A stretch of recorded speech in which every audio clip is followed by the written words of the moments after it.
Hello and welcome to Good Morning Africa here on Housing TV Africa, your one-stop station for updates in the housing sector. I am Dorcas Chair and it is a bright and shining morning to break the day with you here on the station. Here with me in the studio is my colleague.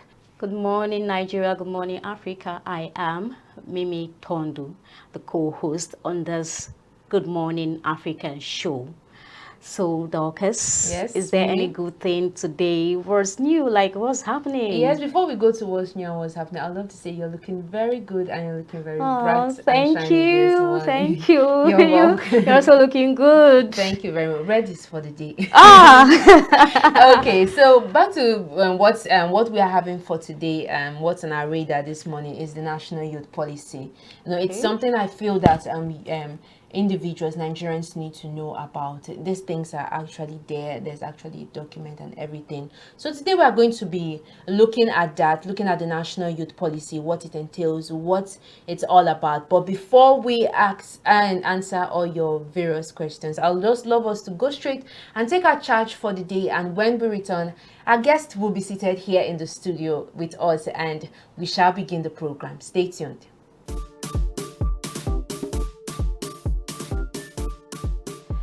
A very warm, sunshiny, promising, excellent, delicious, confident good morning to all our viewers out there. I trust you all slept well, and I'm here again to talk to you about something that's very, very precious. And I want to talk about value. VALUE, value. Now, just walk along with me for a second, right? Let's say a bottle of water costs 200 naira in the market. And you go to a hotel and the cost is 500 naira. And probably go to the airport and it's probably 700 naira. Now, you would wonder, it's the same content, it's the same size, but why the difference in price? You know what? It is the value that has been placed on that environment over time that has given it that stamp of approval to place such amount of value on its products or content, as it were.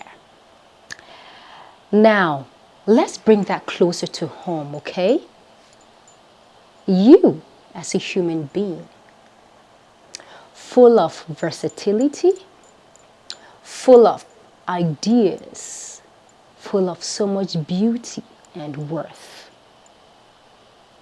Just imagine how much value you place on yourself. And guess what? There's no price tag to that. It is priceless. So if you place a certain amount of value on yourself within your given geographical location, within your environment, within your immediate space, that is how much people around you will value you. So, whatever you put in is what you're going to give out. After all, there's a computer terminology, garbage in, garbage out, GIGO. And if you spend your time putting in what matters, when you meet other people, you're networking or you're chit-chatting with friends or family or strangers, it won't take long before they know where to place you, okay? Because the average human being knows what to say, knows when to say what he or she says. And trust me, as human beings, we're probably 70-80% intentional about what we say, what we do. If you actually place value on value, if you place worth on worth, you tread the path of making yourself a better person. Remember what I said about the water bottle? still the same size, still the same content, but the price goes higher and higher depending on where the bottle is placed or sold. So when the time comes for you to display yourself, probably in front of an audience, in front of a committee, in front of a program, wherever that is, people sitting and watching and listening to you, what is that value they're going to place on you? It is vital, it is important that we take our time to groom ourselves so that we can have a long-lasting impression that is valuable, that matters in the long run. We need to build ourselves. We need to surround ourselves with things and people that matter. Because in the long run, you matter. I matter. In the long run, people desire value around them. There are a lot of people walking around clueless. They don't know what to make of themselves. But here you are taking out time to pour into yourself, taking out time to better yourself, taking out time to place value on yourself. Priceless value. It could come with a price tag sometimes. Before you misunderstand, this is what I mean. For instance, if you're a public speaker, if you're a master of ceremony, definitely you need to be paid for the job. Okay? So, it depends on how much you prepare yourself. That could also determine the negotiation brought to the table. I just want to encourage us. What time do you spend? What amount of time do you spend in putting into yourself things that really count and things that really matter? So that at the end of the day, you showcase yourself and people are like, wow, no wonder he isolated himself for so long.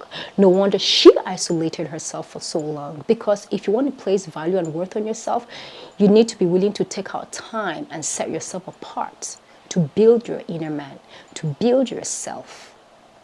And that way, people will be willing to identify with you. What are you going to do with this piece of information given to you this morning? I just want to say, place value on yourself. You can never regret it. Until next time, keep on winning. Bye. This is Housing TV Africa on YouTube and click on the subscribe button. Subscribe to Housing TV Africa to stay updated on latest happenings in Nigeria's housing sector. Follow our social media pages, like and share our posts. On Facebook, Housing TV Africa. On Twitter, Housing TV Africa. Instagram, Housing TV Africa. Join the conversation and keep up with latest housing updates.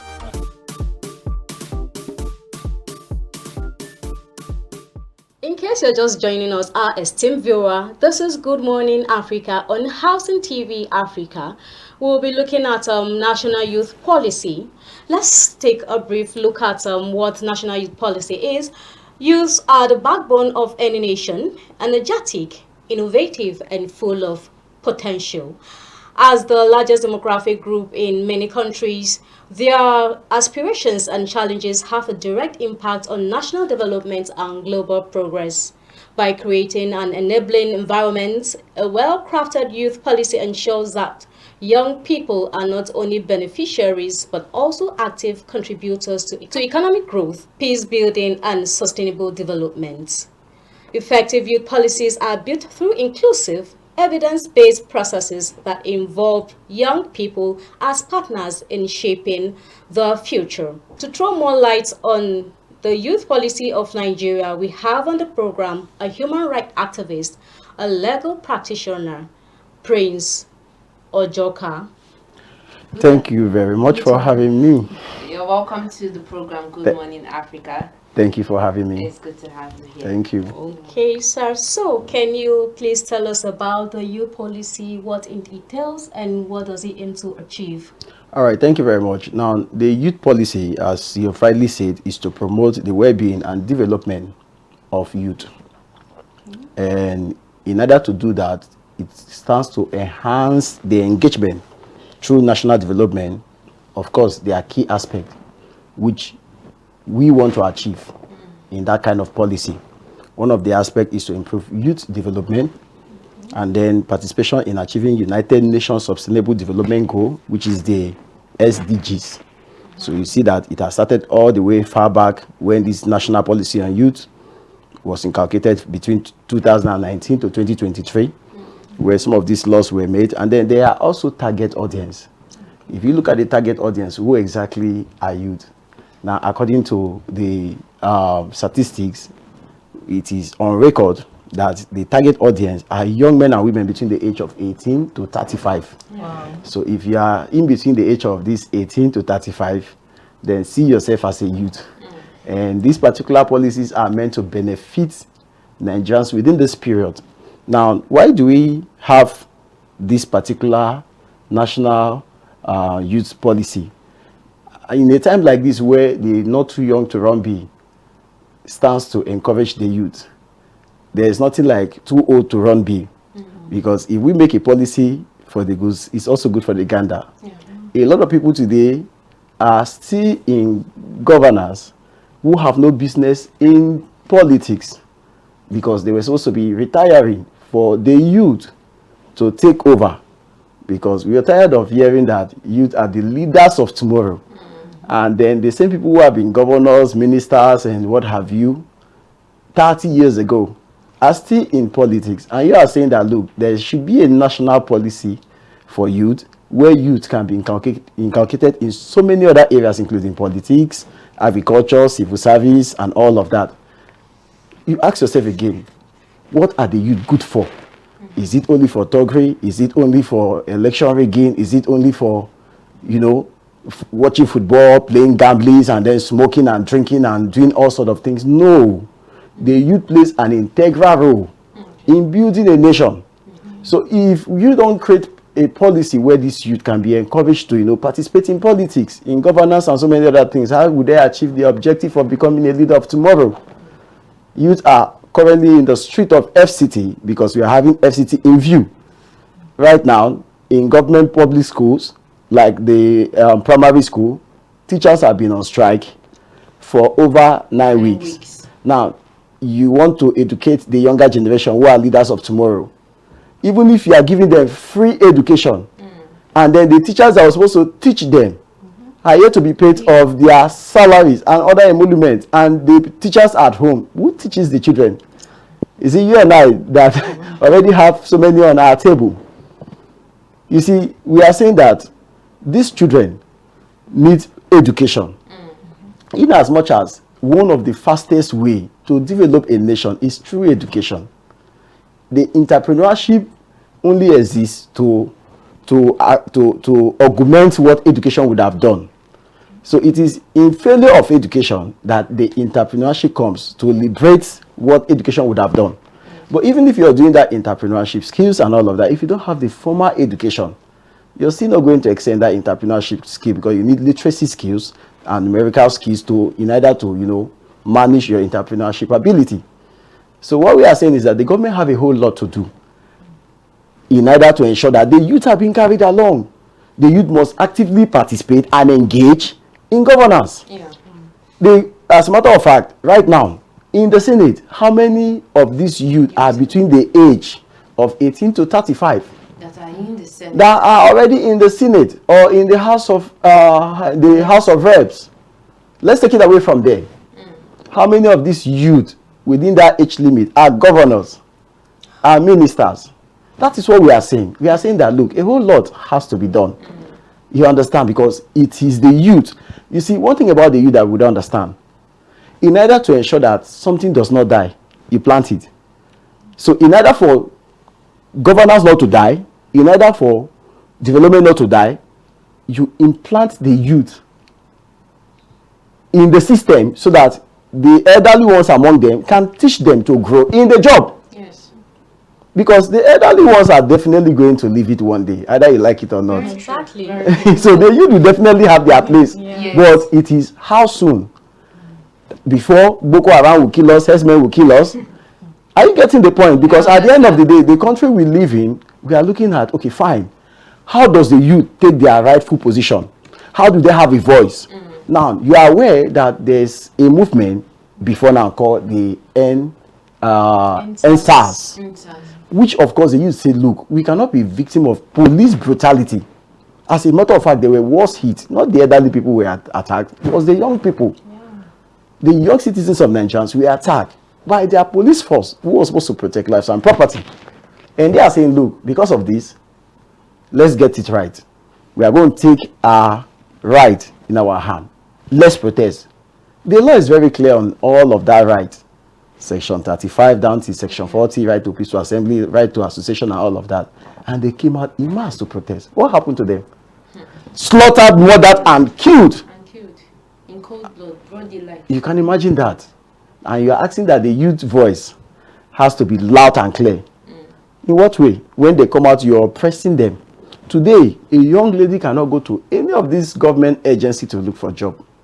She's either being harassed by a man older to be her father, sexually. So let's come back to this. What you've made us to understand right now, that this policy was made to help to resolve the challenges that young persons are facing in the society. And I'm made to understand that it is a national youth policy document from 2019 to 2023. And also there is the youth parliament.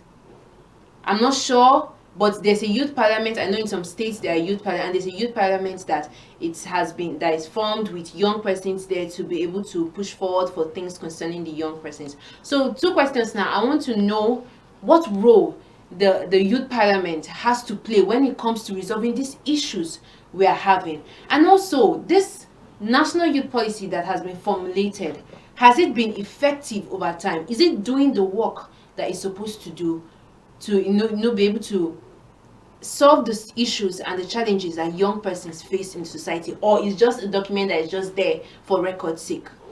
All right, let me focus on the priorities why that document came out. There is a priority. Now, the priority why those kind of document came out was, one, very simple, that the policy set guidelines for stakeholders to support youth development. To do what? Support youth development. How many of these youth development can you rightly say today that any of our senators, our governors are actually doing that support youth empowerment? You are giving people conditional cash transfer, you are giving student loan, you are giving, you are sharing 25,000 out to each household. It doesn't solve it.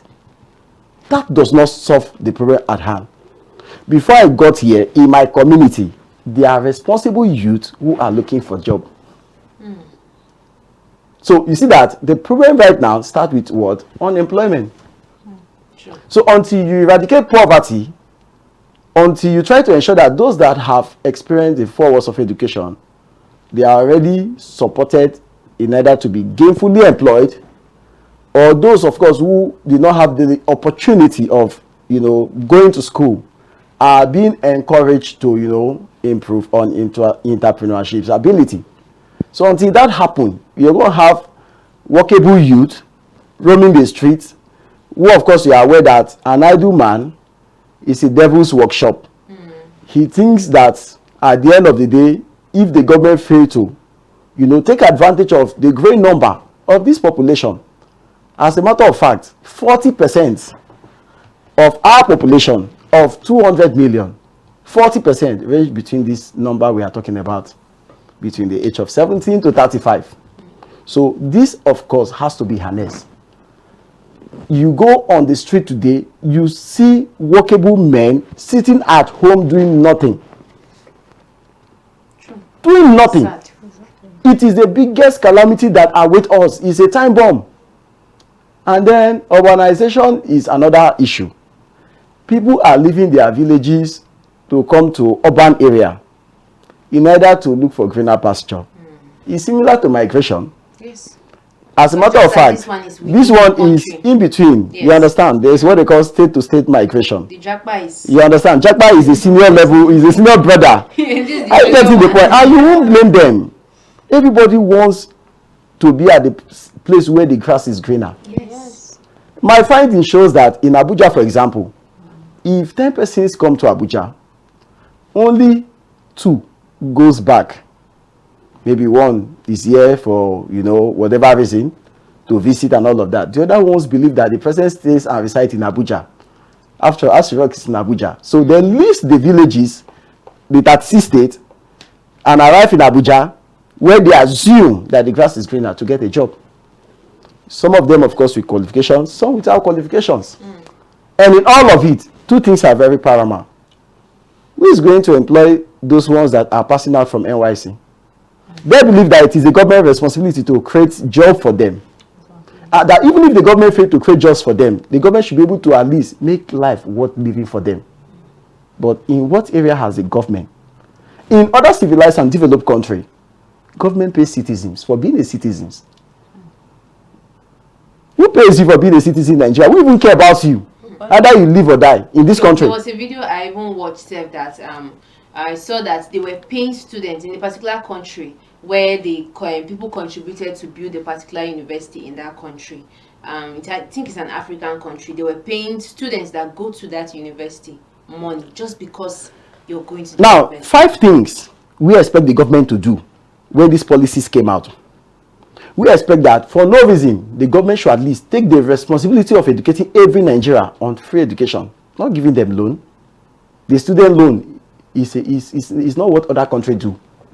Other countries, even if they give their student loan, they will ensure that they pay from the amount they receive as being citizens. So if you pay me as a citizen, for example, you are paying me 100,000 naira as a citizen, and then I decide to go to school. It's okay. Now that you have decided to acquire education, the government will minus from that your money. You understand? Yes. And then fund your education. It's still loan. It's just like you understand? You understand? Yeah. You're giving yourself, okay, fine, no problem. This money can be channeled into another area. Now, that is one. What about security? It is the responsibility of government to do what? To protect lives and property. But rather, it is the big boys, the imam, the pastors, the politicians that are being escorted by our security forces. You and I, for example, who cares about you and I in this country? Who are you? Who is your father? It's a very simple thing. But one politician, I'm telling you, one politician goes with nothing less than 10 security personnel. And for what? Who protect those that are being slaughtered in Benue State? Who is going to protect those that are being slaughtered in Plateau State or in Kano State? Within this last week, nothing less than over 1,000 people have been killed in this country. 80% of these people are youth that fall between the range of this age bracket we are talking about. As if that is not enough. Health. How many young persons today can access health? Can go to a hospital and say, okay, fine, there's a government in place that between this age, I can come and then I'll probably get subsidized. Access to health is the biggest challenge that youth are facing. Who is going to pay for somebody that does not even have a job? If you and I, for example, work with the federal government, it's by assumption that the government probably through health insurance make things easier, by accessing medical facilities. But how many of these numbers of this number that make up the national youth policy, which of course the primary responsibility is to ensure that their voice is heard, 1, ensure that they receive education, 2, ensure that their lives are protected and their voice are heard. These are things that the target audience of this population that covers about 40% of our population needs to be attended to. And once that is not achieved, then this policy is good as being in the dustbin. The government is saying that they want to do a national a youth confab. Yes. Let's move away from that. I want us to talk about that also. So, how do you not achieve a youth confab? Who are going to be the youth? Is it Sheikh Tinubu? Because this is what we are saying. The selection of it or is it very dark man, or is it someone? You understand?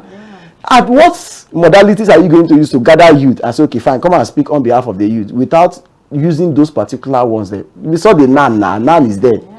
We saw how politics has, they are, in fact, today NAN has become a tool in the hands of politicians. And what makes you think that the people that are going to speak for Nigerian youth will be, have that liberty to, speak in what is, they say, he who wears the shoes Knows where he's going. nowhere is, and each Nigerian youth are wearing a different shoe. You probably have education, but no job. Another person does not have education and is looking for how to get education. Another person is trying to get health, probably, find a way to get medicine. Another person is looking for food to eat. The National Security Advisor, Ni Ribado, just said that hunger and poverty is now under a national threat. So the same way Boko Haram is under a national threat, that's how hunger and poverty, because I know of a man of God that will always say that a man who is poor will always lie and he will always cheat because he needs to feed. So even when his mother is not feeling, even when the mother is feeling fine, you tell, my mama no well, I beg, just help me with 5,000. Is because of what hunger can do. Okay. So back to the youth. The youth voice has to be loud and clear. They have to participate in governance. They have to be a form of reward system that give them the opportunity to participate in governance, especially in the FCT, which of course they believe that their right has been disenfranchised. How many of the FCT youth today, because we are having FCT in view, it happens in everywhere, but FCT in view, how many of the youth in FCT today can, you see, FCT is like a state, in as much as we understand that it's a no man's land because it is now the federal capital territory, but they are indigenous in this town. Okay, sir, please let me take you back a little where you make mention of the NYSC, those who go for jobs, they come back and they intend to look for jobs. In the public service are state and federal levels where we have civil servants who are they're supposed to be out of service. What should be done, like, to make them leave this space for the young ones who are coming out, who have served Nigeria for a whole year and are expecting to get jobs? Because a lot of them, they get to a retirement stage, but they still insist on remaining there, of which provision has been made that after your service in the civil service, you will be paid pension every year. So what should be done to make these people, at least, because the federal government has at least tried by saying every when you're retired you get pension, that's a compensation. So what should be done for these people to at least let the youths have a feel of? Okay, fine. When things like that are being followed, it gives room for more. Let me give you two scenarios. It's on record, it's everywhere on social media, that a superintendent of police, having served 35 years and retired, that the total package for his entitlement or benefit as pension is just 2 million naira. It's on, you can Google it, it's there. Yeah. So I worked for 35 years, served my country diligently and faithfully with all my strength, so help me God, and retired.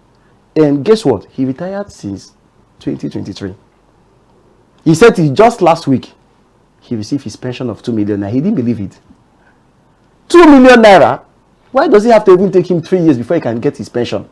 You see that even the government system does not even help matter, because the moment you notice that somebody is even retiring, preparations, you start making preparations so that you already know that the person is existing and then the other people that are coming in.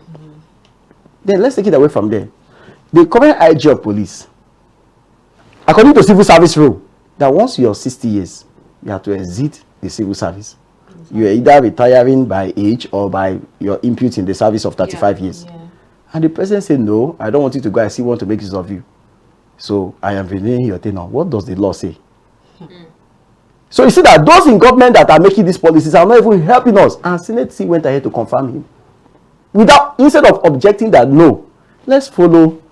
At least he's not the only person now. The other person haven't served as IG of police. Somebody else should wear that shoe. That's the more reason why the youths really need to step up. Are you getting the point now? So you see that you keep recycling a particular group of people and then thereby depriving other people of, you understand. And then one good thing that happened in civil service, good, either positive or negative, is that instead of the government to do total recruitment, they do what they call replacement. Let me shock you. If you think that you're going to have an interview where federal government is going to employ, you're deceiving yourself. I've been in this country for too long to know some of these secrets that happen in governance. At least I was PA to a former governor. Having been close to a serving minister, the governor later became a minister, my former boss. I am telling you on record, though I'm not going to mention name, that if you want a job and you're close to a politician, for example, a minister, if you go to the office of the minister, he asks his PA to open the drawer and brings nothing less than 10 employment letters of different ministries and agencies and keep on his table for you to make choice and pick any of it, your choice. Then the ones who don't have the privilege to do that, they start selling it as slot. I'm talking about millions of naira. They give it to those their PA. Go and look for somebody that can pay you 3 million naira and say this is an appointment letter. That one is even better. The unglorified one is even the ones that even sleep with young girls to give appointment letter. You want to know what happened? That's where we have issues. You understand? Yeah, I'm telling you. To pay 100,000 before I get this job, and a lot of people have. What is 100,000? You beg job. Cost nothing less than 2.5 million now. Ordinary, you beg job. And some people don't. I am telling you. You may not get it. Now, there are fraudsters who have decided to take advantage of it. Are you getting the point? These are you that are participating in all of these. Are you getting my point?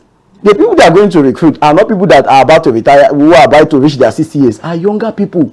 So when those kind of young people move into civil service, with that kind of whole negative impression and all the whole thing, they continue the system recycling like that. When it's their own turn, they do worse than. Are you getting the point? We had a governor in Kogi State. Let me call one name, for example, Yaya Bello. He was a young governor that we ever had. What was the legacy he left behind? He had the legacy of tyranny, abuse of fundamental human rights, negligence of respecting court orders, including not paying worker salary. Under his watch, Kogi State civil servants were committing suicide. He even mocked them and said that in a particular region in that Kogi State, that if you have 4,500, a man can ask his wife to sleep with another man so that the wife can receive 4,500 just to bring and come and feed his half the family. What else can be more insulting? This is what we are talking about. We also have another younger governor, the person of Usman Ododo, which Yaya Bello brought. That one decided not to follow the footstep of Yaya Bello. He's one of the best governors. Let's call a spade a spade. We are not doing politics. Not one civil servant in Kogi State. In fact, Kogi State governor at that time, Yaya Bello, was paying a level 12 officer 18,000 to 25,000. Ododo today, the least he pays a level 12 officer is over 100,000. You know, see, government exists that you wipe tears away from people, not to make them suffer more. True. So that is why we are saying that the youth should take over. Yes. Yeah, so moving away right now, we've spoken so much on the challenges and maybe the issue, and also the issues that we are facing here in the country as per young persons. Now let's move over from that and look at those platforms, because we are these policies were formulated so that they can bring about youth inclusion in governments and even in the whole Nigerian economy and sector and all that. So what platforms do you think exist for young persons, platforms or even groups for young persons to be able to contribute their own quota when it comes to moving the country forward and making it better? Very simple. Let's first and foremost look at the vision and look at the goal. It is when you look at the vision, because when a thing is not defined, abuse is inevitable. True. So until you understand the objective why the national youth policy was established, then you won't get it right. Now, they were actually target audience, who of course people see as a non-entity that does not have a voice. As a matter of fact, Today now we are talking about gender inclusiveness in politics. We are talking about Disability Rights Act and all of that. Yes. Before now, it wasn't a thing of concern. So now the target population is our youth living with chronic health challenges that may impact their potentials or opportunities for participation, those with HIV. If I come to your studio today, God forbid, and you notice I am HIV, you even have me in your studio. And we are saying that if this person has potential, ignore the health status of that person. Let the person bring out the potential. Are you getting the point? Focus on, he says, in every disability there is ability. Yeah. Today, if you have someone with disability coming here today now to speak, to an extent, if you are not an empathizing person, you'll be like, waiting this one they come to here. I hope you're getting the point, but thank God for professionalism. It cannot be found with journalism. But you see, it goes beyond that. Now, youth in challenging social and environmental circumstances that include their availability to health risks and antisocial behavior. Now, youth living on the street. The youth you see living on the street are supposed to be captured under this policy. So when you walk on the street and you see every youth on the street, they are the one this policy was meant for. Lagos State government said, look, we are going to arrest any child who is seen during school hour hawking on the street. When we arrest the child, we are not actually arresting the child. The child will lead us to the parents, then we will now arrest the parents. So when you now arrest the parent because the child is hawking during school hour, what now happen when you see an adult during working hour roaming the street? Doing nothing. That should be our greatest concern. True. Because that's where the calamity lies. It's daytime. Daytime, working hour. You understand? Some of them are soaked in You understand? alcohol. Are you going to blame them? Some of them are already high with weed and all that. I went to recharge my DSTV. I said, okay, I'm looking at the time that I have to be here, and then on my way I just jump on back, and then barrister, these are community now. We have to be members of a community. And then I saw like 5 of these boys, they are already soaked in alcohol. And all of them are waiting for you to give them something. Because they don't have anything to do. And you're not just giving them something. What are they actually going to use that something to do? For the alcohol. Back to the alcohol, cigarette, smoking weed, roaming the street, constituting nuisance. So we are now saying that, look, this policy is how to, those ones who, of course, are gone beyond repair, in as much as nobody can go beyond repair, rehabilitate them. You see what the policy stand to achieve? A great opportunity of it so that you take them from the street. El Salvador, at that time, had the highest crime rate. And then the man came out and said, look, I'm not going to run for president. In El Salvador, they said in every 5, 3 women are raped on broad daylight with nobody calling for justice. Thank God for a man like Very Dark Man today. In some countries, they had nobody like Very Dark Man to speak for them. They have all compromised. We are looking at some African country where the juntas and all the young men in militaries have taken over government. A case study is what they call this other country. One of these the one the military has taken over. That's Niger. Is it Côte d'Ivoire? Yes. So you can imagine, so many of these countries today, the youth are taking over power. In those days, people like Muhammadu Buhari, because they felt what the other older generation were doing, they didn't like it. They planned a coup. Are we getting something right here now? Yeah. Today, how many youth today can plan a coup to overthrow the old folks in government? We don't even have the balls. Fear will not even allow us. Fear. We can't even speak for our rights. We are more concerned with the little ones. Are you getting the point? Yes. They send you now, today, you call them to come out and protest on national. Oh man, the moment somebody just, they are already scared. Now, let's take away from the target population of this national youth policy. Youth living in slums areas with high rate of crime and access to drugs. This is the biggest calamity we are having. You see younger children today roaming the street as mad boys and mad girls. I mean, they are already psycho because of drugs. Because of drugs. It's destroying the youth more than even Boko Haram is destroying Nigeria. As if that is not enough, internally displaced youth. Who fits them? Who takes care of them? Who give them a better life? Though that particular case is even the worst of all. Are you getting the point? Yes. So, female youth in an environment of high gender inequality, youth working in hazardous occupation, all of this one is the youth that were supposed to be captured in this national confirm that we are even talking about. So until you carry those people to come and tell you what each and every one of them are going through, it's not the celebrity you we are talking about now. I bet you, by the time we are doing that national confirm, it's not you and I that is sitting here that will be on that table. They pick 2 celebrities from the music industry, another 2 from the movie industry, another 2 that are rich men children, and then you now hear that youth representing Nigeria on a national confirm. How do you think those kind of people can even speak for Nigerians who have not feel the hunger that you and I we are going through, who have not feel the pain of our parents selling their wrapper to pay our school fees? You don't know how you went to school. I must remind you how you went to school. Your mother did farm work. Your mother labored. Your father toiled all day night in order for you to see the 4 walls of education. And because you had that education, is the opportunity why you're sitting here today on a day like this. A lot of people never had the opportunity to even go to school. So we are saying that the national policy for the national youth policy should focus on giving the voice of youth, not just in the FCT, in Nigeria, to hold their government accountable. Yes. So when it's time for protest. They cannot kill all of us. That's all. Thank you very much. Thank you very much. Thank you very much, Mr. Prince. We are really glad you came on the program to shed more light on this topic.